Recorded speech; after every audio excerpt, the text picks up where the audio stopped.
خب سلام. فکر کنم که یکم من رسیدم. خیلی خوش اومدین. من دوست دارم که توی کامنت ها اگه صدام و تصویرمو داریم بهم بگید، اینجا یه فیدبکی ازتون داشته باشم. خب خیلی هم عالی. خب میکنم شروع کنیم. من خیلی خوشحالم که وقتتون رو گذاشتین و دوره هم هستیم. حالا یکم وبینار اینجوری سخته چون فیدبکتون رو سخت‌تر دارم، ولی حتما یه بخشی رو برای صحبت شما و سوالاتتون هم در نظر میگیریم در آخر سشن. من اول میخواستم که خودم رو معرفی بکنم. من ملیسا چابک هستم، مدیر مارکتینگ خانومی و توی این وبینار در مورد تجربه رشد از طریق کمپین 360 درجه با همدیگه صحبت میکنیم. یه بک‌گراندی از خودم بگم.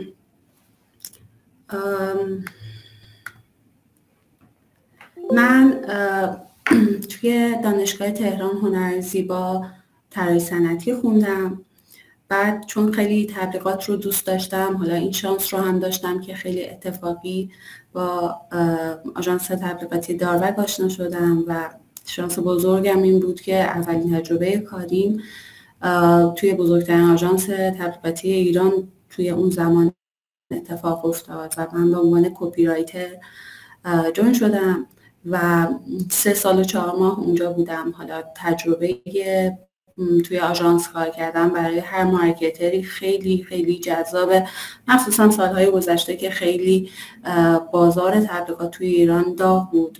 من تجربه کاریم رو با کمپینای چیتوز و نوکیا و فومنشیمی شروع کردم. یعنی اون دوره‌ای بود که خب با خیلی از خارجی‌ها توی ایران بودن و با استانداردهای روز دنیا مارکتینگ رو توی ایران اجرا می‌کردیم و خب این خیلی تجربه بزرگی بود برای من توی شروع کارم. بعد از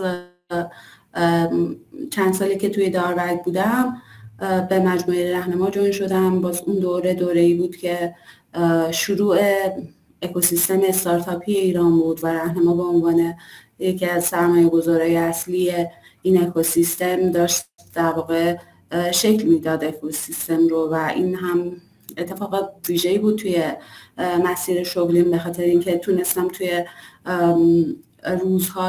روزها و سالهای ابتدایی خیلی از بیزنس‌هایی که امروز بیزنس‌های بزرگی هستن مشارکت داشته باشم و بعد حالا هم شکست بیزنس ها رو دیدم و هم رشد و اسکیل اپشون رو و خب همزمان با این تجربه دیجیتال مارکتینگ هم داشت شروع می شد و رشد می کرد و در واقع فیلدهای جدیدی هم به تجربه تبلیغاتی که قبلا داشتم اضافه شد. حدود 1 سال هم تو مجموعه اسنپ به عنوان سوشال میدیا منیجر و کمپین منیجر توی اسنپ کیو فعالیت کردم. حالا شاید بعضیاتون یادتون باشه یه لایو گیم شو بود که در واقع یه فضای بازی لایو بود، خیلی پایه سوشال داشت و خیلی تجربه ویژه‌ای هم اونجا داشتیم. بعد با مدت 2 سال و نیم مدیر مارکتینگ کویز آف کینگز بودم که یکی از بزرگترین بازی‌های موبایل گیم های ایرانیه. باز فضای مارکتینگ توی گیم مختصات خودش رو داره. اونجا هم تونستم که در واقع تجربه های تازه‌ای رو داشته باشم. کلاً اکسپلور زیاد کردم در جنبه های مختلف مارکتینگ. بعد از اون توی مجموعه هزار دستان توی بیزنس کارنامه کمپین منیجر بودم و بعدش که در حدود 2 سال گذشته به عنوان مدیر مارکتینگ خانومی توی مجموعه خانومی هستم و فضای مارکتینگ توی حوزه ای کامرس رو تجربه میکنم. احتمالاً خیلیاتون کمپین‌های متنوعی دیدین از خانومی در این مدت و من خیلی خوشحال میشم که بتونم توی این جلسه‌ای که با هم داریم یه تجربه ای از در واقع کمپین های خانومی و کمپین های دیگه ای که توی مسیر شغلیم جزئی از تیمش بودم رو باهاتون به اشتراک بذارم. خیلی دنبال در واقع تئوری مارکتینگ و کمپین نیستم واقعیتش. این رو احتمالاً بارها خودتون تو جاهای مختلف شنیدین. سورس‌های خیلی متنوعی هم هست که بخونید در موردش. به این خاطر من خیلی دوست دارم که از این بخشا اسکیپ کنیم و روایت خودم رو از مسیر در واقع رشد توی فعالیت‌های مارکتینگ و کمپین براتون بگم. سعی هم میکنم که مثال داشته باشم در موردشون و حالا جایی هم که سوال داشتین حتما هم تو کامنت ها بنویسین و یه جایی هم من سعی میکنم که بتونم که سوالاتتون رو هم جواب بدم. من یه تعریف اولیه از کمپین براتون آوردم. خب یکم تعریف کمپین خب تعریف ساده و جامعی داره. فیلیپ کاتلر میگه که یک مجموعه سازمان یافته از فعالیت‌ها و اقداماتی که به منظور دستیابی به اهداف خاص بازاریابی طراحی و اجرا میشه. تعریف رو میگم همه جا میتونید بخونید. من سعی میکنم روایت خودم رو بگم. ببینید شما هر حوزه‌ای از مارکتینگ رو که کار بکنید این شکلیه که دنبال رشد هستین. حالا اگه که توی بخش سوشال هستین یه رشد آنگوینگی رو دارین از طریق سوشال تجربه میکنین. اگه توی دیجیتال فعالیت میکنین هم همینطور. یعنی یه بیزنس برای اینکه اهداف مارکتینگیش رو دنبال بکنه چنل های آنگوینگ متنوعی رو داره که میتونه از طریقش به این تارگت ها برسه.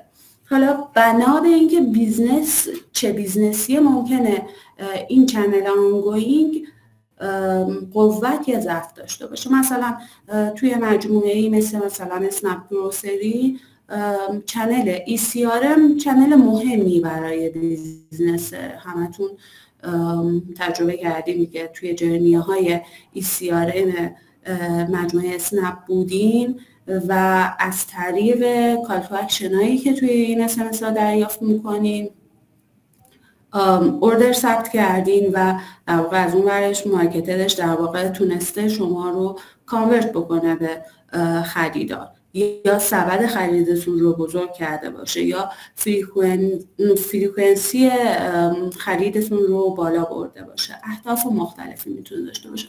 حالا توی یه بیزنس دیگه ممکنه SEO خیلی مهم باشه، یعنی چنل آنگوینگش باشه. مثلا باز مثال بزنم، توی حالا دوستان من توی همراه مکانیک خیلی روی SEO خیلی خوب کار کردم که از این طریق رشد زیادی رو برای بیزنسشون ایجاد کردم. توی بیزنس خانومی سوشال خیلی جدیه و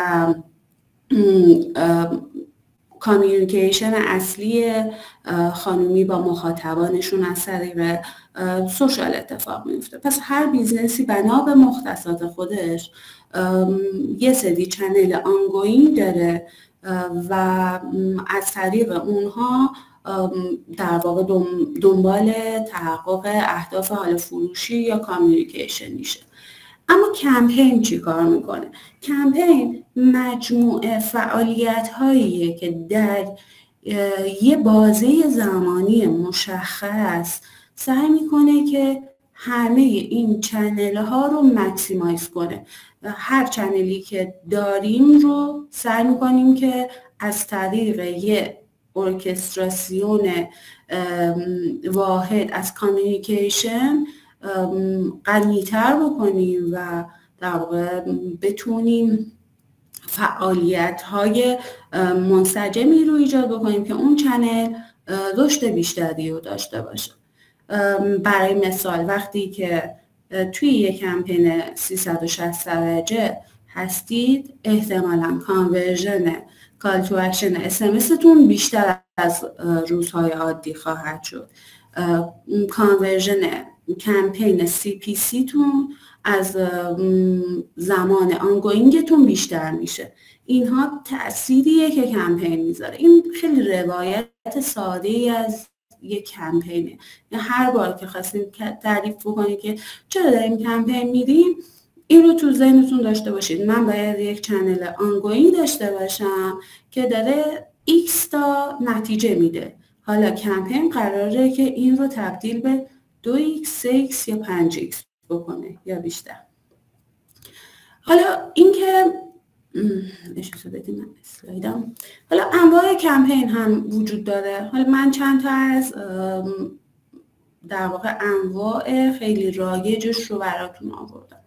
کمپین ممکنه کمپین آگاهی از برند باشه، آگاهی از محصول یا سرویس باشه. مثلا یه برندی تازه شروع کرده یا به اندازه کافی برند اورنس نداشته، پس توی مرحله اینتروداکشنه و میخواد که مخاطبش به خوبی بشناستش و مزیت‌های رقابتیش رو و ولیو پروپوزیشنش رو با مخاطبش کامیونیکیت بکنه. حالا ممکنه این برند توی شروع کارش باشه یا نه ممکنه برند شناخته شده ای هم باشه، اما بخواد که سگمنت های مخاطبش رو گسترش بده و شاخص های برندش رو، آگاهی از برندش رو بالا ببره. همچنان میشه کمپین آگاهی از برند. کمپین معرفی محصول میتونه باشه. مثلا اسنپ پی رو شما به عنوان سرویس قسطی میشناسین، بیمه هم اضافه میکنه به سرویساش، پس یک کمپین لانچ سرویس بیمه رو میذاره. یا مثلا فرضاً ما تو حوزه زیبایی فرضاً برند پرایم که به خاطر سرم ویتامین سیش خیلی معروفه، توی محصول جدید تقویت موجه و ابرو داره، کمپین لانچ محصولش رو میذاره. اینها میشه در واقع کمپین اورنسی برای اینکه آگاهی از برند، محصول یا سرویس رو بالا ببره. یه سری از کمپین ها هدفشون فروش و تخفیفه. تازه هم بلک فرایدی رو تموم کردیم. فکر می‌کنم همتون هم خیلی خسته شدین از همه پیام های فروش و تخفیفی که این مدت دیدین. خیلی بلک فرایدی بزرگترین کمپین های فروش و تخفیف اتفاق میفته و پلیرهای مختلفی هم سعی میکنن که از این بازه زمانی استفاده بکنن تا بتونن بیشترین فروش رو تجربه بکنن. کمپین های مسئولیت اجتماعی رو هم که دیدین حتما، اینها با یه هدف مشترکی سعی میکنن که در واقع بر اساس ویژن برند و بر اساس ارزش‌های برند سعی میکنن که یه ایشوی اجتماعی رو با مخاطبشون کامیونیکیت بکنن و ازشون مشارکت بگیرن. من چند تا از مثال‌های هر کدوم از این کمپین ها رو آوردم، شاید دیده باشید. مثلا دوستان من در اوکالا وقتی کمپین پارسالشون رو رفتن، مشخصا میخواستن که در ذهن مخاطب خرید اینترنتی از سوپرمارکت ها رو پوزیشن بکنن. از اینجایی که اوکالا چالش این رو داشته که خیلی ها فکر میکردن که فقط با افق کوروش کار میکنه، خیلی شفاف مشخص کرده با پیام ساده‌ای گفته که خرید اینترنتی از سوپرمارکت ها. پس اینجا برای آگاهی از برندش و تعریف درست برندش یک کمپین 360 درجه داشته. تعریف کمپین 360 درجه هم که پرسیدین، کمپین ها میتونه که توی میدیای محدودی باشه. مثلا کمپین های دیجیتال دیدین احتمالاً، یا مثلا کمپین سوشال. اینجا در واقع میدیا محدوده. اما وقتی داریم در مورد کمپین 360 درجه صحبت میکنیم، یعنی همه میدیاهای موجود رو درگیر میکنیم. حالا من یه تلاش میکنم که اون کانسپت 360 درجه رو هم حتما توی صحبت هم بهش اشاره بکنم توی هر بخش از کمپین که با هم دیگه پیش میریم. ببینیم که 360 درجه قراره چی کار بکنم. یا علی بابا مدت‌ها خیلی خوب خرید اینترنتی بلیت سفر رو مال خودش کرد و در واقع آگاهی از برند رو ایجاد کرد. حالا در طول زمان برندها از طریق کمپین ها وقتی که یه سری مفاهیم رو میتونن جا بندازن بعدش ازش میتونن رد بشن. این سالها علی بابا در مورد خرید اینترنتی بلیت سفر کامیونیکیشن کرد، ولی الان آگاهی از برندش به مرحله‌ای رسیده که میتونه بگه فقط یه بیلبورد زرد بزنه و بگه که همسفر هر سفر و شما متوجه بشید که علی باباست. خب اون در واقع داره ریمایندر میذاره برای برندش و در واقع شاخص‌های دیگه‌ای از برند رو به غیر اورنس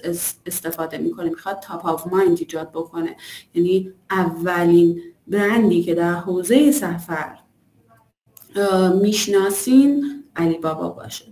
یا حالا اینم یک کمپین قدیمی اسنپ رو هم براتون گذاشتم که برای سوپر اپ اسنپ بود، وقتی که میخواست سوپر اپ رو لانچ بکنه و در واقع گسترده سرویس هایی که توی سوپر اپ داره رو اینجا اضافه کرده.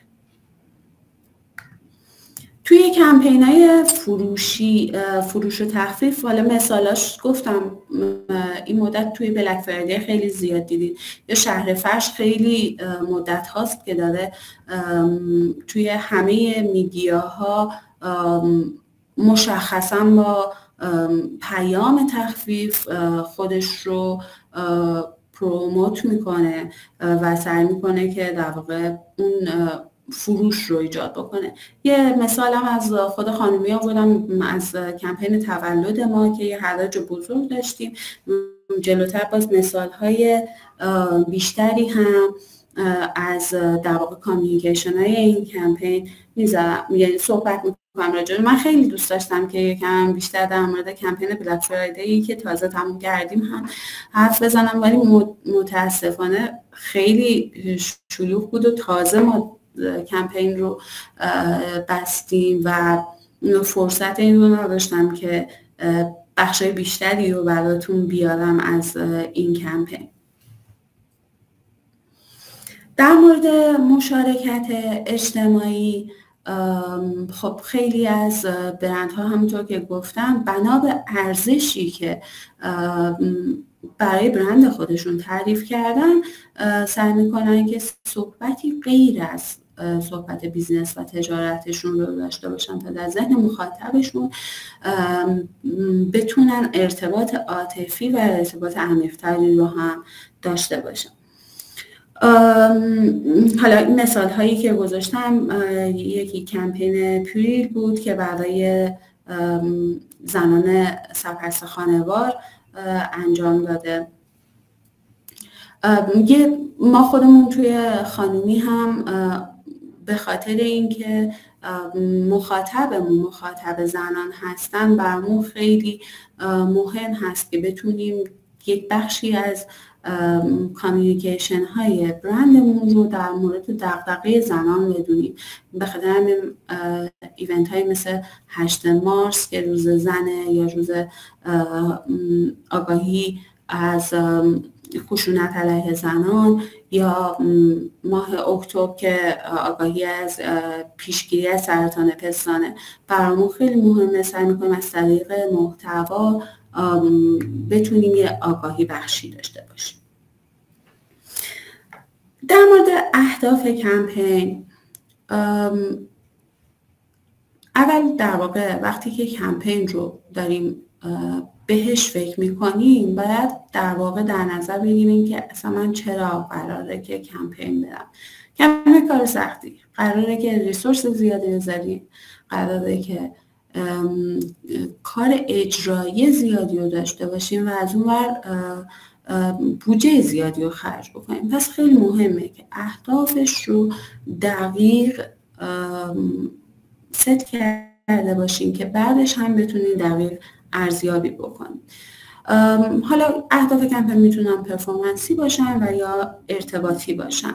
من چند تا هم مثال گذاشتم براتون. حالا این اهداف پرفورمنسی که گذاشتم مثلا برای کمپین بهار ما تحقق اهداف فروش بهار بوده، یا تحقق اهداف جذب مشتری جدید، یا ارتقاء شاخص‌های برند از جنس پرفورمنسی که قابل اندازه‌گیری باشه. توی اهداف ارتباطی خیلی دقیق‌تر باید خیلی سخت‌تر اندازه‌گیریش. این شکلیه که ممکنه شما بخواین که آگاهی از برندتون رو افزایش بدین، برند اسوسییشنتون رو عوض کرده باشید. مثلا یه برندی خیلی به تخفیف معروفه اما میخواد که فیچر دیگه ای رو هم اضافه بکنه و مشتریانش اون رو با فیچر جدیدی هم بشناسن. خب داره ریپوزیشن میکنه، یکم شاخصهای سخت‌تری هم داره، ولی هدفش هدف ارتباطیه، میخواد ارتباطش رو با مخاطب تغییر بده یا بهبود بده. بچه ها چند نفرتون هم دست بلند کردیم. من یکم ترجیحم اینه که یکم پیش بریم بعدش با برگردیم و صحبت بکنم. حالا من سعیم میکنم که وسطش بتونم یه بخشی رو باز بکنم که سوالتون رو هم بپرسید، ولی اگه که سوالتون خیلی مشخصا راجع به همین تاپیک میتونید توی کامنت بنویسید. من نگاه هم هست به کامنت ها، اونجا رو هم میبینم، لابلای های صحبت هم بهش اشاره میکنم. بخش بعدی که توی کمپین خیلی مهمه که در موردش از همون اول توی پلنینگ کمپینتون دیده باشین، بحث پیام کمپین. حالا پیام کمپین از استراتژی های مختلف کمپین میاد. اینجوریه که شما، باز من این رو به عنوان بیس بحث در نظر بگیرم که من فرضم اینه که شما مجموعه فعالیت‌هایی رو در مارکتینگتون دارید، یعنی برای سوشالتون استراتژی دارین، برای دیجیتالتون استراتژی دارین. کمپین قراره که اینها رو ماکسیمایز بکنه. پس حالا میایم در مورد اون پیام تصمیم گیری میکنیم، یعنی هدف کمپین رو مشخص میکنیم و پیام کمپین رو مشخص میکنیم. من در مورد پیام کمپین خیلی صحبت زیاد میشه کرد، خیلی جاهای مختلف هم میتونید چیزای مختلف بخونید در موردش، ولی من میخواستم این بخش رو بهش اشاره بکنم که خیلی از نظرم مهمه. اینه که پیام یه پکیج ارتباطی، شعار نیست. حالا مثلا توی بیلبوردهای قبلی هم که دیدین، حالا شاید اولش فکر کنید که اون جمله پیام کمپینه، اما اینطور نیست. پیام پکیجی از تصویر، پیام متنی و محل انتشاره که در کنار همدیگه یک مفهوم رو داره به مخاطبتون منتقل میکنه. این خیلی مهمه از این جهت که اینها باید با هم هماهنگ باشن. فرضاً من میخوام که یه پیامی بدم در مورد خانومی که داره در مورد مثلا مراقبت از خود. خب اون موقع احتمالاً توی تصویرش خیلی باید مراقبت کنم از تصویری که دارم نشون میدم این شکلی باشه که چیزی که ناقض پیام مراقبت از خود باشه رو نداشته باشم. یا مثلا برای من توی ارزش برندم بحث زنان خیلی جدیه، پس برام مهمه که این تصویر و پیام ناقض تصویر برندم هم نباشه. حالا محل انتشار چرا مهمه؟ محل انتشار از این جهت که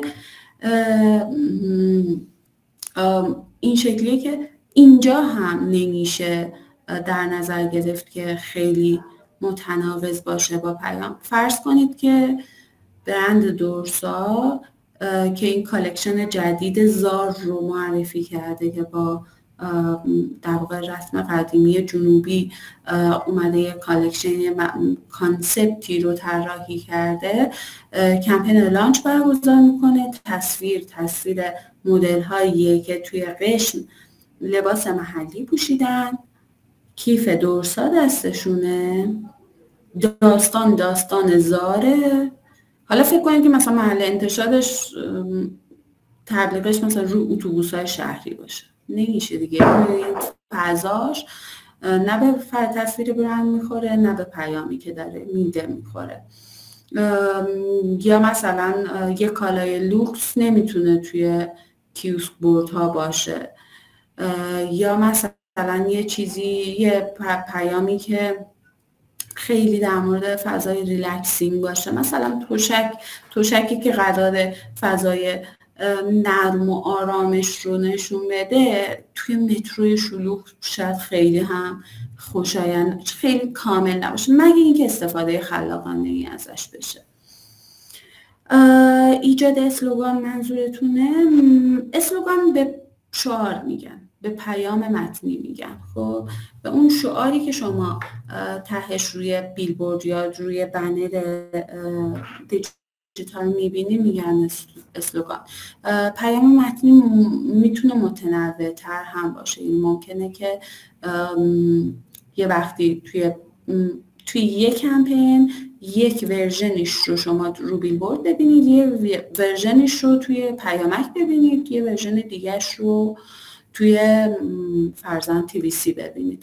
مهمه که یک دست هماهنگ و از یه پیام اصلی منشعب شده باشن، اما لزوما تکرارش توی همه میدیاها یکی نیست.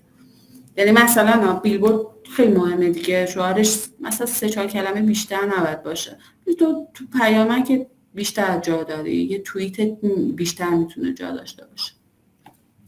به این خاطر کور کانسپتش رو حفظ میکنیم و بعد گسترشش میدیم. من یه مثال واسهتون آوردم از کمپین تولد خانومی که در واقع این استراتژی کامیونیکیشن و پیام رو اینجا میتونیم با هم ببینیم.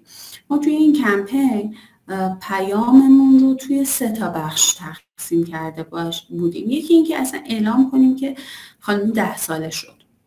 از این جهت برامون مهم بود که میخواستیم اعتبار خانومی رو بیشتر نشون بدیم. به این مناسبت یه حراج داشتیم، پس یه پیام تا 70% تخفیف و پرداخت قسطی رو هم داشتیم که به اهداف فروشیمون برسیم.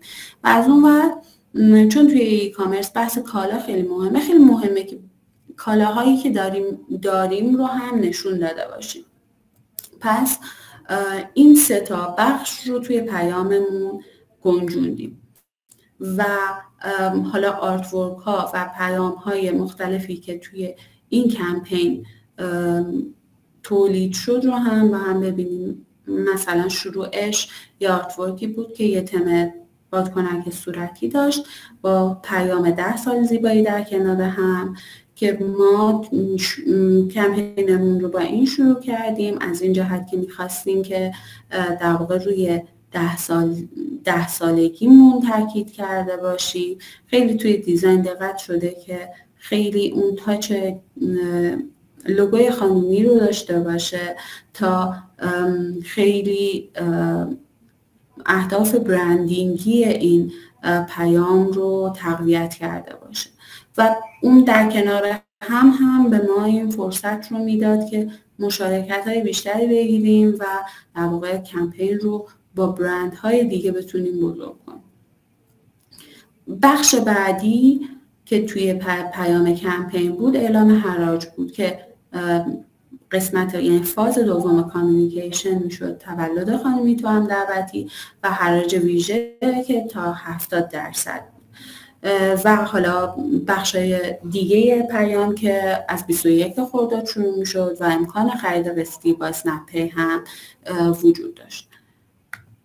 و حالا این بخش این آرتورک بیلبوردمونه که هر کدوم از این پیام ها چه کار کردی داده. عدد 10 برامون خیلی مهم بود، ایجاد هیجان از طریق حراجی که داریم وعده میدیم.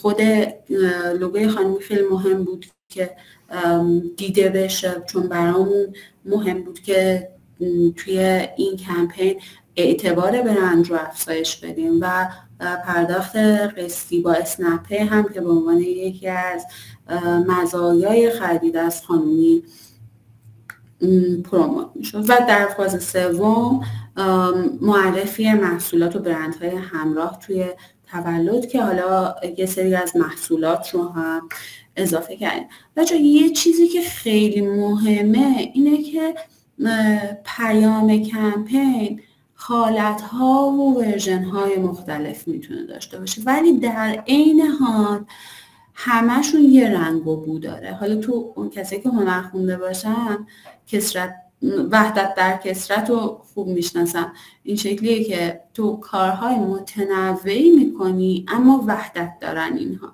کمپین همه کانسپتش همینه، اینه که من در هر جایی یه مدل حضوری دارم اما همه اینا یه هویت واحد داره و یک هدف رو دنبال میکنه.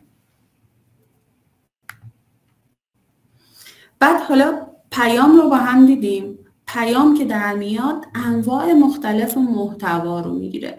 محتوا میتونه تعاملی باشه، میتونه ویدئویی باشه یا متنی باشه، فرم‌های مختلف میگیره. مثلا توی این کمپین فرم گردونه رو داشتیم با همون فضای کی ویژوال که گردونه که محتوای تعاملی بوده.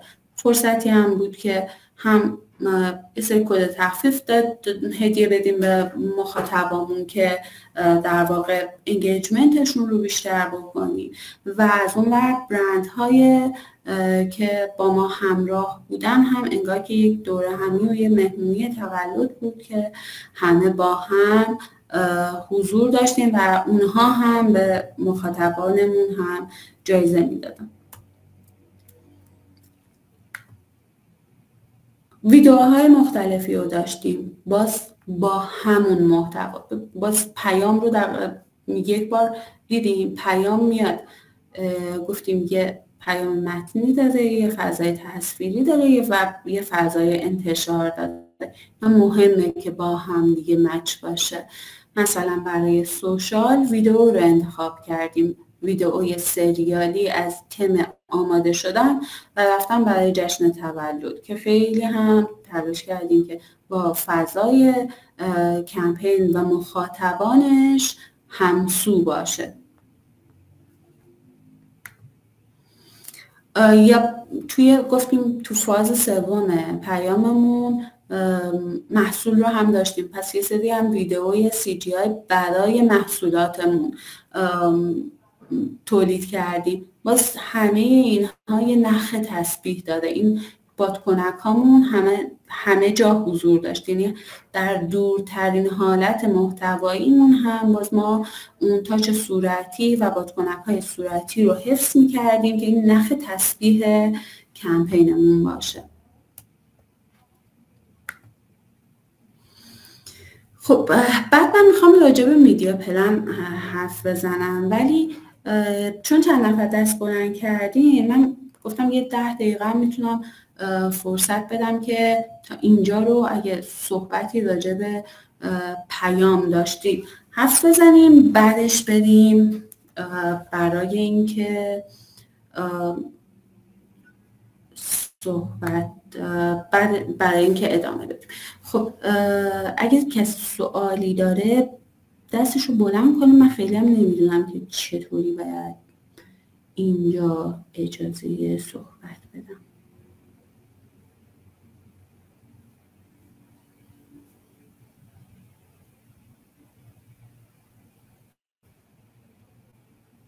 خب کسی سوالی داره من بتونم؟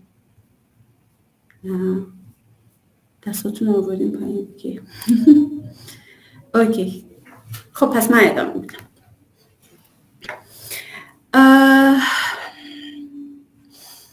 در مورد مورد پیام گفتم، در مورد اینکه این پیام‌ها باید به محتواهای مختلف تولید بشن، تبدیل بشن هم گفتم.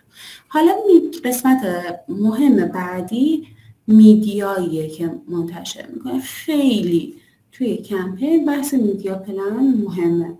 اصلا اسم این کمپین 360 درجه‌ای که میگیم از همینجا میاد. 360 درجه یعنی اینکه یه نفر یه دوره کامل بزنه قراره بارها پیامتون رو ببینه و اصلا کانسپت کمپین اینه که چون من چند بار پیام شما رو در چنل های مختلف میبینم سینرژی ایجاد میشه و این باعث میشه که اثرگذاری این پیام بیشتر بشه. یعنی کمپین به نظر من 3 چیز بیشتر نیست: پیام درست به مخاطب درست، مدیوم درست و بعد تکرارش، که بتونیم که اون سینرژی رو ایجاد بکنیم. حالا میدیا پلن رو میدیاهای مختلفی وجود داره. یه سری میدیاها پرفورمنسی هن، یه سری میدیاها ارتباطی هن. یادتونه گفتم هدفهای کمپین هم متفاوته، ممکنه هدفهای ارتباطی داشته باشه یا اهداف پرفورمنسی داشته باشه. اینجا هم همین شکلیه. بنا به اینکه هدف چیه میدیا بر اون اساس انتخاب میشه. مثلا وقتی کمپین فروشی داری احتمالاً خیلی باید روی ECRMت، روی گوگل ادزت، روی تبلیغات همسانت زیاد کار کرده باشی. اما از یه طرف میخوای حراج بزرگتر از اسکیل بیزینست رو تجربه بکنی، پس مهمه که اورنس بیشتری هم ایجاد بکنین تا مخاطب جدید هم با این پیامت ارتباط برقرار بکنه، بشنوه، بیاد توی فانل کامیونیکیشنت و تبدیل به مشتری بشه. توی رسانه‌های ارتباطی، حالا تلویزیون، بیلبورد، جایگاه‌های دیجیتال و سوشال هم هست. مثالی که براتون بزنم، ما توی تولد میدیا پلنمون این شکلی بود که ما بیلبورد داشتیم، بیلبورد تهران و شمال کشور رو داشتیم. از اون ور سوشال خیلی جدی بودیم، سوشال به غیر از در واقع پیج سوشال خود خانومی با بلاگرهای زیادی کار کردیم. توی دیجیتال خیلی جدی بودیم. دیجیتال خودش هم اینم باز اشاره بکنم چون زیاد اشتباه میشه. دیجیتال هم پرفورمنسی داره هم در واقع اورنسی. باید اینا رو از هم جدا بگیریم. مثلا یه بنر جایگاهی تو اپلیکیشن آب پرفورمنسی نیست، دیجیتال هست اما پرفورمنسی نیست، بیشتر اورنسیه. اما مثلا یه بنر نیتیو طبیعتاً باید پرفورمنسی در نظرش بگیریم. تفاوتشون اینه که توی میدیای پرفورمنسی شما بر اساس نتیجه‌ای که تعریف کردین پرداخت میکنید و خب خیلی هم کاستش منیجبل هست. اما توی ارتباطی اونقدر در واقع سریع شما نمیتونید اندازه گیری بکنید و بر اساس اون پرداختش بکنید. جایگاهی در واقع قیمت گذاری میشه، شما هم جایگاهی اون میدیا رو میخرین و در نهایت هم تأثیر گذاریش رو توی لایه های دیگه‌ای باید اندازه گیری بکنید و یک هم پیچیده تر اندازه گیریش. یک KPI های خودش رو داده. مثلا سوشال شما لزوما نمیتونین از توش تعداد نیو کاستومر بسنجین، اما مثلا ایمپرشنش رو به راحتی میتونین بسنجین. و بعد نکته خیلی مهمی که توی میدیا پلن هست اینه که متناسب با بیزینستون بتونید یه فلای خیلی خوب بچینید که بتونید اون کاری که گفتم مخاطبتون سر بچرخونه بارها با فرم‌های مختلف پیامتون رو دریافت بکنه. مثلا یه مثالی که از میدیای یک کمپین براتون آوردم با تولد خانمیه که هم آفلاین و بیلبورد داشتیم، سوپر اپ ها رو حضور داشتیم، توی سوشال حضور گسترده و متنوعی داشتیم و یه بخش دیگه ای که خیلی خیلی رایج این روزا هم توی ایران خیلی جدی روش کار میشه، بخش رسانه‌های مشترک با برندهای دیگه است.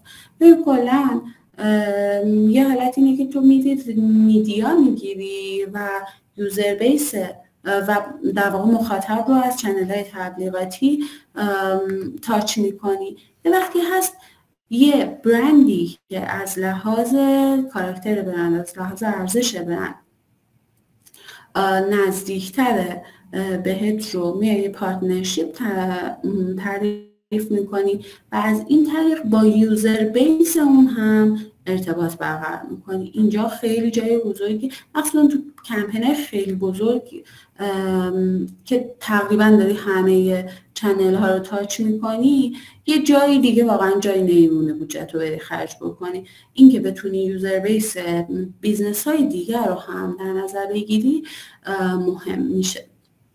سوالتون این بود که در مورد سوشال که UTM میشه ست کرد. آره حتما که میشه ست کرد. خب توی سوشال شما میتونید مثلا UTM ست بکنید، مثلا بلاگری که بهش تبلیغ دادیم ببینید که چقدر مشتری آورده، هر مشتریتون مثلا چقدر خرید کرده. اما این میدیا رو نباید با این روش اندازه گیری کرد. خیلی به نظر، یه بار من برگردم روی اسلاید قبلی، بچه خیلی خیلی مهمه در ارزیابی دیتاتون. خب دیتا رو که حتما باید جمع بکنید، حتما هم باید اون UTM ست بشه، حتما هم باید تهش اندازه بگیرید که مثلا این بلاگر چقدر برای من یوزر آورده. خب اما از این جهت میگیم که پرفورمنسی نیست که قابل مقایسه نیست با چنل بهینه‌ای که تو توی پرفورمنس داری و اگه بخواید از جنس پرفورمنسی نگاهش بکنی هیچ وقت تو نباید بری توی اون چنل، چون حتما مثلا ککت زیادتر میشه، حتما CPO گرونتری رو تجربه میکنی، چون چنل کارکردش پیام رسانیه، کارکردش ارتباطیه، اورنس ایجاد میکنه، کانورژن محدودتری داره، اما در واقع لایه اصلی کامیونیکیشن کمپینتون رو اونا میسازن و اونها باعث میشن که توی چنل های پرفورمنسی کانورژن ریت بهتری رو تجربه بکنید. مثلا وقتی ما حراج میریم، فرضاً 100 تا بلاگر داره در مورد حراج خانم صحبت میکنه، تو اون بازه بنر CPC ما کانورژن ریت بهتری داره، بخاطر اینکه مخاطب تو 10 جای دیگه شنیده، اینجا بنر رو دیده، این دفعه کلیک میکنه. مهمه اندازش رو بگیریم اما ارزیابیش رو بدونیم که کارکرد این چنل ارتباطی بوده، پرفورمنسی نبوده. امیدوارم که جواب سوالتون رو گرفتیم. رسانه برندهای دیگر رو مثال میزنید، متوجه نشدم منظورتون از رسانه برندهای دیگه چیه. این مشارکت رو منظورتونه. مشارکت، ببین حالا من مثال مشارکت هم آوردم، الان حتما دقیق تر میبینیمش با هم دیگه. یکم مثال آفلاین ببینیم. بیلبوردها رو که حتما دیدین، البته آفلاین فقط بیلبورد نیست دیگه، سازه های محیطی مختلف میتونه باشه. یا مثلا این سازه‌ای که سنان درست کرده در واقع استفاده گوریلاست از در واقع رسانه محیطی. گوریلا هم باز تعریفش یه بار بگم چون خیلی استفاده اشتباه میشه. هر رسانه یه فرم معمول داره، هر وقت داری فرم غیر معمول ازش استفاده میکنی داری گوریلا مارکتینگ میکنی. و اینجا رسانه محیطی یعنی استیشن رو اومده گوریلا مارکتینگ کرده و یه فرم دیگه ای رو ایجاد کرده که بتونه توجه بیشتری رو جلب بکنه. یه مثالم براتون گذاشتم از اینکه چطور بعد میشه از طریق حضور توی آفلاین حضور توی دیجیتال ایجاد کرد. مثلا بیلبوردهای ما وقتی دیده میشه آدم راجبش صحبت میکنن و اینجا در واقع آفلاین داره کانورت میشه توی آنلاین، یه UGC تولید میشه و باعث میشه که توی دیجیتال هم از طریق حضورمون توی آفلاین اینجا هم پرزنس داشته باشیم. خب هر چقدر استفاده خلاقانه تری بکنید از میدیاتون، احتمال این که راجع بهتون صحبت بکنن بیشتره. به این میگن ارند میدیا، یعنی یه کاری کردی که یکی از رسانه شخصی خودش داره برای شما صحبت میکنه و در واقع رسانه شما میشه. هر چقدر کمپین خلاقانه کارش اینه. یه چیزی من همیشه در مورد کمپین میگم، کمپین این شکلیه که وقتی میدیا میچینین هر چقدر که پول بدین آش میخورین، خب اما اگه کریتیو باشین 10 برابرش آورده به وجود میاد، به خاطر اینکه هر یه نفر رو که تاچ بکنین، با یک نفر که به یه مخاطب پیامتون رو منتقل بکنید، اگر براش جذاب باشه خودش میره با یکی دیگه صحبت میکنه و این شکلی اون وایرال افکت رو ایجاد میکنه و باعث میشه که بیشتر از هزینه‌ای که کردین در واقع پیامتون منتقل بشه. بخش بعدی سوپر اپ ها و اپ های بزرگن که من فکر میکنم که در واقع اینا بیلبوردهای دنیای دیجیتال هستن، چون مثل بیلبوردها اعتبار میارن و از اون کار اورنسی میکنن و پیامتون رو کامل منتقل میکنن. اینجا هم باز دقت بکنید که خیلی از این چنل ها اصلا پرفورمنسی نیستن. مثلا توی فرضاً گزارش تراکنش همراه کارت شما احتمالاً اصلا نتونید که کک خوبی رو تجربه کنید، CPU خوبی رو تجربه کنید، اما آدم‌ها برای هم اسکرین شات میگیرن، برای هم دیگه میفرستنش. پس فرصتیه که بیشتر هم دیده بشه. یه چنل خیلی مهمه دیگه، حالا باز تو بیزنس های مختلف متفاوته، اما توی خیلی از بیزنس ها چنل مهمیه، بخش سوشاله و سوشال رو من تو 2 تا بخش میبینم، چنل سوشال خود بیزنس و پیج سوشال که در واقع هزینه‌ایه که میکنه که از پیجای بزرگ یا بلاگرها استفاده بکنه و پیامش رو برسونه. حالا چند تا مثالی هم که گذاشتم از ویدیوهای خوب برندهاست که توی پیج خودشون از ظرفیت پیج اینستاگرام خودشون استفاده میکنن برای اینکه ویدیوشون به خوبی دیده بشه و در راستای کمپین باشه. خیلی بچه مهمه که وقتی دارین توی کمپین میرین هر آنچه رسانه دارین باید لباس کمپین بپوشه، همشون بتونن که یه پیام رو برسونن. مثلا رایگان میرسونمشه، اوکالا رو که دیدیم این شکلیه که بیلبوردش رو میبینیم، میایم تو سوشال ویدئوی با مزهش رو میبینیم، از اون ور پیکاش مثلا رد میشن همون باکس رو داره، همه جا داره ریمایند میکنه و اینقدر ایمپرشن ایجاد میکنه که حالا اگه SMS داد بهت میگه حالا اوردرم رو اینجا ثبت بکنم. پیج سوشال هم خب ما خیلی تجربه های زیادی و تو خانومی با بلاگرها داریم، خیلی چنل مهمیه برامون و اینجا هم باز خیلی مفصل من خیلی دوست دارم یه بار یه وبینار کامل فقط راجع به پیج سوشال حرف بزنم، چون خیلی تجربه های جالبی میشه که خیلی به نظر ساده میرسه، اما اینکه افکتیو باشه، اینکه بتونه کمپین رو رشد بده خیلی جزئیات داره و میشه خیلی بهینه‌اش کرد. سختی کار توی پیج سوشال اینه که داری از رسانه های یه نفر دیگه استفاده میکنی و اون کانتنت کریئتور تو باشه.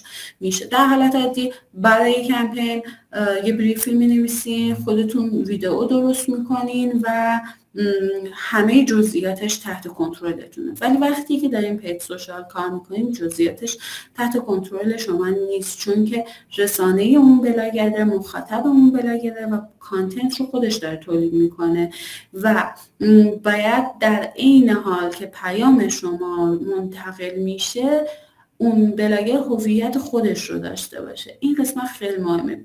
هیچ حالا تجربه من این شکلی بوده، هر وقت بریف سفت و سختی به بلاگر دادیم که این شکلی بوده که خیلی شسته رفته اومده پیام ما رو گفته، اون ویدیوش توی پیج خودش کار نکرده، چون مخاطباش اون شکلی نمیشناسن.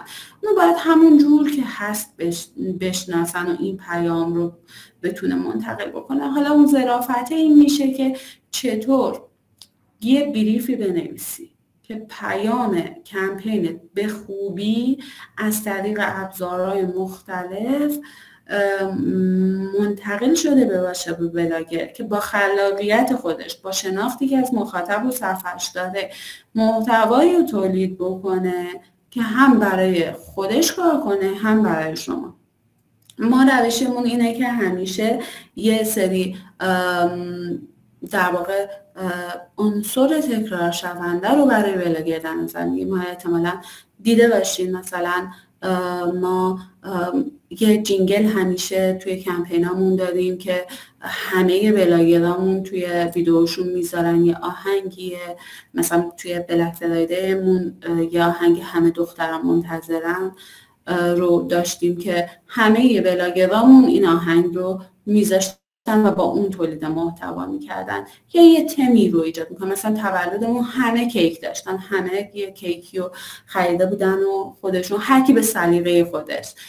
این هم خیلی جالب میشه چون بلاگرها همدیگر رو هم میبینن، یه کامیونیتی دارن با همدیگه، و اینکه بتونیم بینشون این جذابیت رو ایجاد بکنیم که در واقع انگیزه پیدا بکنن ویدئوی بهتری نسبت به همکاراشون تولید بکنن براتون، خیلی براتون کار میکنه و باعث میشه که کل اون اتفاق بزرگتر و شکیلتر و با کیفیت تر باشه.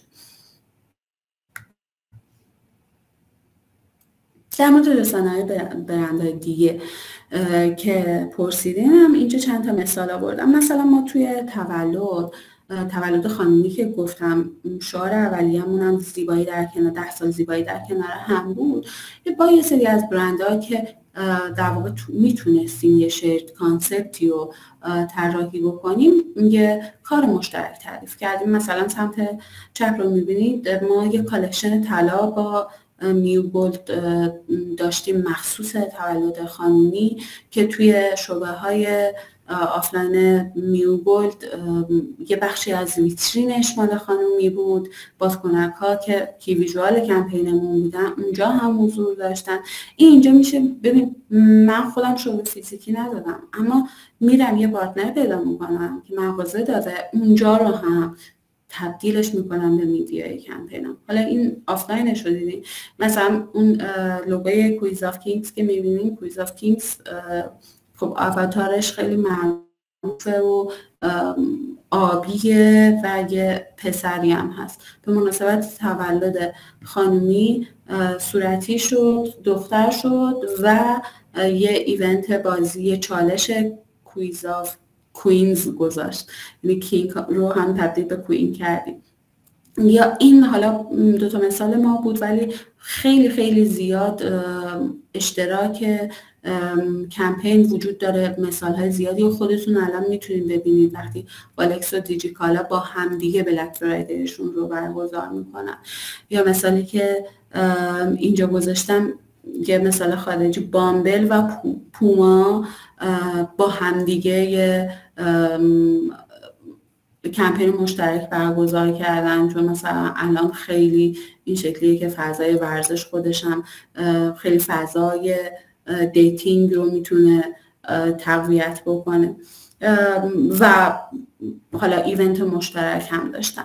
اینجا جاییه که 2 تا برند با هم میشینن، میبینن که کجا با هم میتونن مشارکت بکنن و در واقع اونجا جایی میشه که من میتونم به مخاطبان یه بیزنس دیگه پیام خودم رو بدم، در این حال که اسپمشون هم نکنم، در این حال که جاش هم باشه و براشون منطقی باشه که این رو از ما بشنون. و یه قسمت دیگه ای که خیلی مهمه، من گفتم بهتون پیام رو، هدف رو مشخص میکنیم. خب قبلتر توی مارکتینگتون حتما مخاطبانتون هم به خوبی میشناسید. پیام کمپین رو مشخص میکنیم، محتوایی که از اون پیام منشأ میشه رو مشخص میکنیم، میدیایی که میخوایم منتشر بکنیم رو مشخص میکنیم و دنبال این هستیم که یه هماهنگی کامل باشه از این پیام در همه این پلتفرم‌ها. و قسمت مهمش حجم پیام میشه که در واقع اسکیل کمپین رو مشخص میکنه که در واقع تکرار و تکرار و تکرار. اصلا کمپین یعنی اینکه یک پیام رو تو بارها به مخاطب از بخش‌های مختلف بگی تا بتونی که در واقع اون سینرژی رو توی چنلات ایجاد بکنی. حجم پیام کمپین هم خیلی مهم میشه، یعنی یکی از اسکیل‌های کمپین که مشخص میکنه اصلا من کمپینم چقدر بزرگه این حجم پیامه. مثلا ما وقتی برنامه‌ریزی میکنیم برای یک کمپین بزرگ، مثلا میگیم من میخوام 500 میلیون ایمپرشن برای این کمپین رو داشته باشم. حالا اهداف فروشیم، اهداف جذب مشتری جدیدم، اینها جای خود، اما این حجم پیام، این ایمپرشنه، کل اسکیل کمپین رو هم مشخص میکنه. و خیلی مهم هم هست که این میدیاهایی که با هم در موردش حرف زدیم تناسب درستی رو داشته باشه.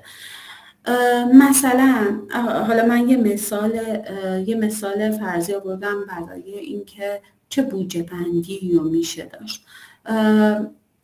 توی این بودجه‌ای که آوردم 50%ش آفلاینه. ببین وقتی شما دارین آفلاین میرین نمیشه که فقط آفلاین برین و حضور دیجیتال نداشته باشین. خیلی مهم میشه که شما یه هزینه‌ای رو برای دیجیتال رو در نظر گرفته باشین، هزینه SMS-تون رو هم دیده باشین، توی سوشال هم حضور داشته باشین و یه بخشی از هزینه هم هزینه پروداکشنیه که در واقع این محتوا رو تولید میکنه. حالا ممکنه چاپ بنر باشه، ممکنه تولید ویدئو باشه و از این جنس که در واقع توی میدیاهای مختلف منتشر میشه. حالا این که این نسبت چقدره ممکنه توی بیزینس های مختلف یکم کم و زیاد بشه. مثلا برای ما سوشال بخش مهمیه، ما معمولا سوشالمون رو نسبتش رو بیشتر میگیریم. ممکنه یه بیزنسی دیجیتالش خیلی مهمتر باشه و اتفاقا اصلا سوشال اونقدر براش جدی نباشه. یه بیزنسی ممکنه ECRM خیلی جدی تری داشته باشه، حتما شیر اون بیشتر میشه ولی حذف نمیشه معمولا، یا یکی برای خودش کار نمیکنه. ممکنه شما یک کمپین فقط دیجیتال داشته باشید یا یک کمپین کوچولوی سوشالی داشته باشید. من راجع به اونها حرف نمیزنم، من در مورد کمپین های بزرگ 360 درجه صحبت میکنم. البته اینم داخل پرانتز بگم که از قدیم 360 درجه حتما TVC هم توش بود، یعنی تبلیغات تلویزیونی هم باید می بود تا 360 درجه باشه، ولی این سالا خیلی اینجوریه که همین که رسانه‌های محیطی هم درگیر میشن اسمش میشه 360 درجه، ولی اصولیش اینه که حتما تلویزیون هم باشه. حالا ما خودمون توی بلک فرایدی یه تجربه تلویزیونی رو هم دادیم پیش میبریم و الان روی پخش صدا و سیما هم هستیم. خب خیلی تجربه جدید و جالبی برای این بیزنس، امیدوارم که بعدش توی ارزیابی ها نتیجه بزرگی هم داشته باشه. بعد راجع به اون تجربه ها هم بتونم صحبت بکنم. SMS رو دیجیتال در نظر میگیریم یا آفلاین؟ SMS ببینید جدا گذاشتم ECRM. حالا ECRM در واقع SMS، پوش نوتیفیکیشن، ایمیل، اینها رو توی ECRM میبینیم.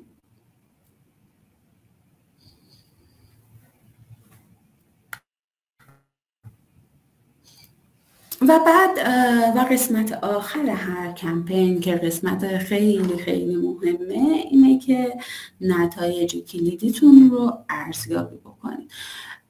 از اولش که گفتیم اهداف رو مشخص بکنید که پرفورمنسیه یا ارتباطی، همونجا باید KPI ها دقیق و مشخص باشه. حالا من خیلی نمیتونستم مثال های خودمون رو براتون بیارم، ولی طبیعتا یه سری متریک برای کل کمپین دادیم که فرضاً وقتی یه کمپین 360 درجه است حتما رشد برند اورنس توش هست که از طریق سروی انجام میشه، یا رشد فروش هست که مشخصا توی دیتاهای بیزنس اندازه گیری میشه به صورت روزانه. ترافیک سایت میتونه توی چنل های مختلف، یعنی توی لایه های مختلف ما میتونیم متریک تعریف بکنیم.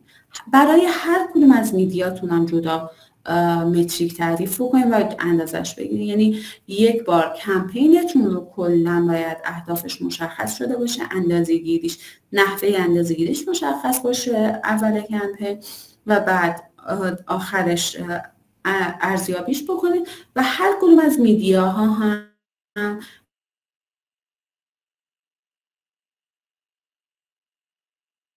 گذاری. بخاطر همین اونجا من تاکید کردم که میدیا رو، پرفورمنسی رو از ارتباطی جداش کنیم که تکلیفش معلوم باشه. ببین مثلا من برای وقتی با بلاگرها کار میکنم و پستای زیادی کار میکنم، برام توتال ایمپرشنی که ایجاد کردم در فضای سوشال اهمیت داره. ولی مثلا با بلاگر وقتی استوری کار میکنم، سشنی که رو سایتم آورده هم اهمیت پیدا میکنه. یا مثلا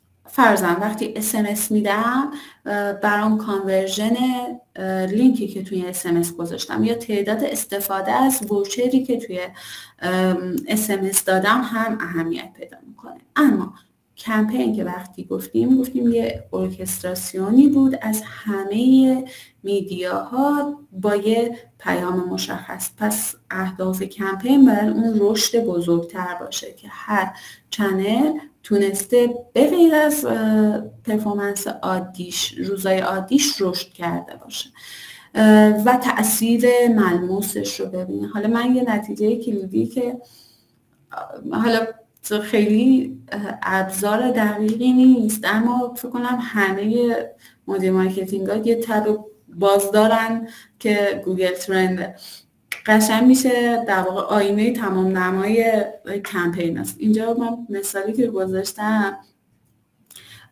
حالا این اسکرین شات خیلی قدیمیه، مال تولد خانمی توی 9 جونه.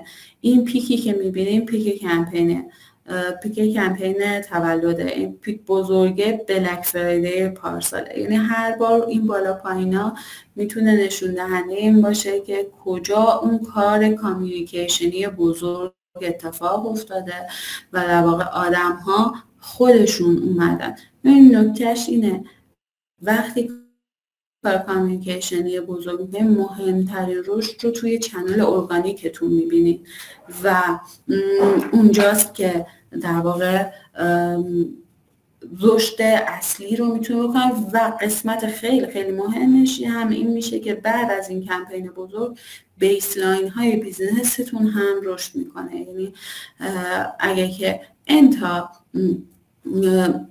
ورودی ارگانیک داشتین از قبل کمپین، لااقل این به علاوه 1 میشه بعد از کمپین. یک رشدی رو شما در اثر کمپینی که بازه کوتاه کمپینی که داشتین باید بتونین توی بیسلاینتون تجربه کرده باشین.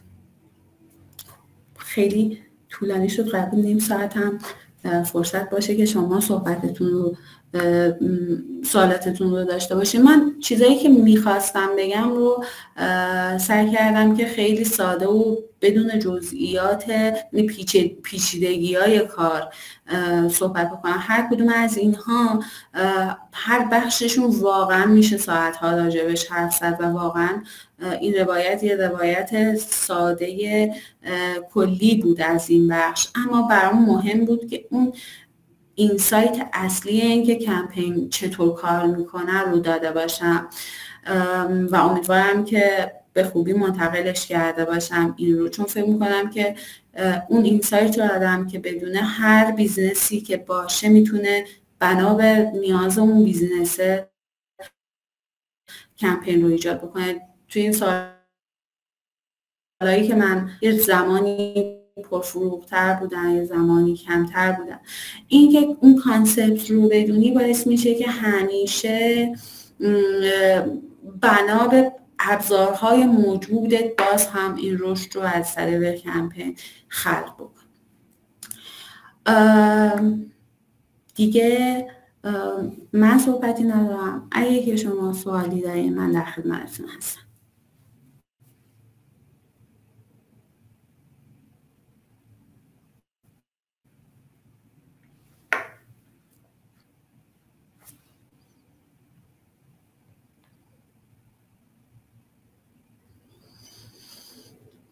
خب فکر کنم اوکی. پس اجازه بدید من کامنت رو بخونم. خیلی ممنونم، مرسی ازتون. CRMتون چه امکاناتی به شما میده؟ خب در مورد CRM توضیح بدم، بعد یاسمن جان هم دست بلند کردن. در مورد CRM این که چه امکاناتی میده، ببینید CRM خب کارهای متنوعی، واقعا CRM خودش یه فیلد خیلی جداست که مثلا یه نفر وبینار CRM میتونه بذاره. نکته اینه که یه CRM آنگوینگ دارین شما که یه سری جرنی ها رو تعریف کردین و از طریق CRMتون دارین همیشه با مخاطبتون ارتباط مداوم برقرار میکنین در مراحل مختلف تجربه مخاطب شما از بیزنس. حالا کاری که CRM توی کمپین میکنه اینه که از اون موج بزرگی که شما ایجاد کردین، از اون هایپی که ایجاد کردین توی چنل‌های مثل CRM باید بتونید بیشترین کانورژن رو بگیرید. اون اندینگ پوینت میشه. مثال بزنم، برای کمپین بلک فرایدی ما از 2 هفته قبل شروع میکنیم، توی چنل‌های مختلف سرصداش رو ایجاد میکنیم، هیجانش رو ایجاد میکنیم، دیزایر این رو ایجاد میکنیم که مثلا فلان محصول رو داشته باشه، خبر میدیم که این قرار تخفیف بدیم، اما اون آخرش اون SMSیه که روز جمعه میفرستیم میگیم شروع شد. خب اونجا بیشترین کانورژن رو میگیریم. کار کمپین اینه که اون SMS رو تبدیل به آپتیمایز ترین که SMS بکنه.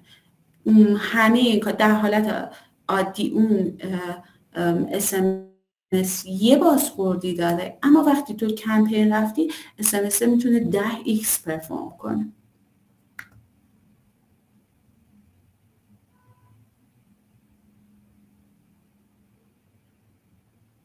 خب من یکم جا موندم. تفکیک سوشال رو دوباره توضیح میدیم، متوجه نشدم. من در مورد یه بخش سوشال در واقع اوند میدیا صحبت کردم که یه پیجی هست خودمون داریم، میخوایم که از این چنله برای مخاطبمون استفاده بکنیم در طول کمپین. یه بخشی هم هست که از میدیای بقیه است، صفحه بقیه استفاده میکنیم، یکیش فریه یکیش پیده و دوتاش جنسش مختلفه، چون که من میدیای خودمه و من دستم توی تولید محتوا و انتشارش بازه، یا اینکه مال یه نفر دیگه است که من باید توی تولید محتوا بریفش بکنم که بهترین محتوا رو ازش بگیرم.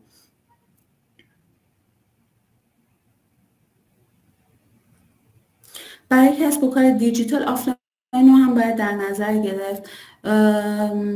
آره الان که خب خیلی زیاد میبینید که کسب و کارهای دیجیتال دارن کمپین‌های آفلاین جدی هم میرن.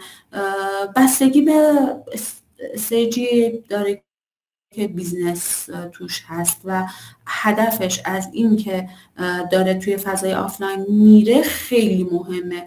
یعنی باید شفاف مشخص کرده باشه که چرا دارم وارد محیطی رسانه های محیطی میشم، چون خب خیلی هم گرونه. ولی این رو بهتون میگم، حالا درصد رو مثلا در مثالی که آورده بودم 50%، ولی خیلی خیلی مهمه که بیلبورد تنهایی فایده نداره. بیلبورد آدم رد میشن و مهمه که توی چنل‌های دیگه بتونی تکرار کنی پیامت رو. اینکه CRM چه نرم افزاری، حالا جاهای مختلف نرم افزارهای مختلفی داره دیگه. معمولا وب انگیج که خب بیشتر جاها وب انگیج دارن، فکر کنم یه سری نرم افزارهای ایرانی هم هست و یه جاهایی هم در واقع فنی خودشون نوشتن. در مورد بخش سوشال، اینکه اورنسی یا ارتباطی، ببینیم حرف من در مورد سوشال اینه، شما نمیتونید CPO و که بهینه از سوشال بگیرید، لزوما نمیتونید، چون چنل اورنسیه. خب اگه که بخواین که بهینه بگیریم باید بریم تو چنل دیجیتال، اونجا مشخصا ابزارهای اپتیمیزیشن وجود داره. شما اونجا کمپیناتو ای بی تست میکنی، کمپینی که خوب پرفورم نمیکنه رو خاموش میکنی، اینقدر پابلیشر تو عوض میکنی، پیام تو عوض میکنی، بالاخره به یه کمپین بهینه میرسی. فضای کمپین سوشال ایجاد سر صدا کردن برای یه کمپین بزرگه. خب قراره که اونجا ایمپرشن بزرگی رو خلق بکنی، اما برای اینکه بلاگرت رو ارزیابی بکنی حتما UTM هم میذاری، کانورژنش هم در نظر میگیری، از این جهت که دفعه بعد که لیست بلاگر بهت دادن بتونی ترجیح داشته باشی که کدوم بلاگر بهتر پرفورم میکنه کدوم کمتر، چقدر اصلا ویو خورده، چقدر مثلا لینک کلیک داشته، اینا رو حتما باید اندازه گیری کرد. خب یه نفرم دستشو بلند کرد، بچه من اصلا نمیدونم که چه من باید اجازه دسترسی چیزی باید بدم، اینو بلد نیستم. بذار ببینم این منو رو.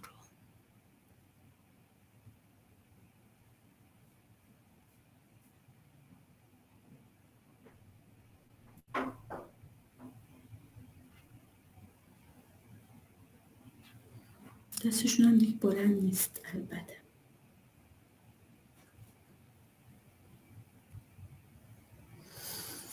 اوکی، اگه که سوال دیگه نداشته باشیم میتونیم ببندیم سشن رو. اگه سوالی ندارین یه چیزی به پیام بذارین من بدونم.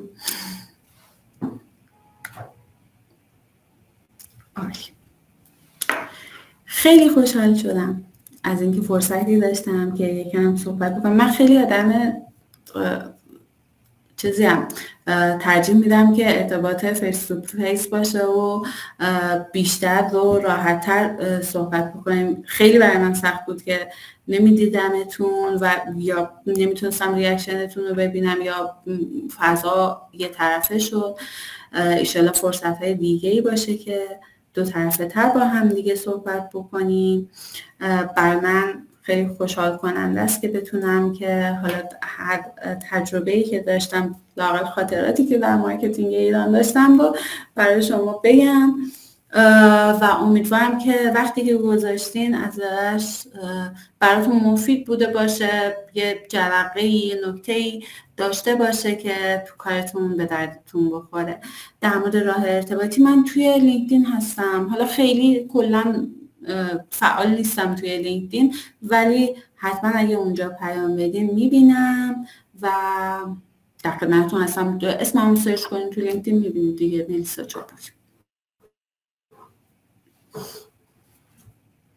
خیلی ممنونم. من آفیسمونم خاموش کردم دیگه، واقعی باید خداحافظی کنم.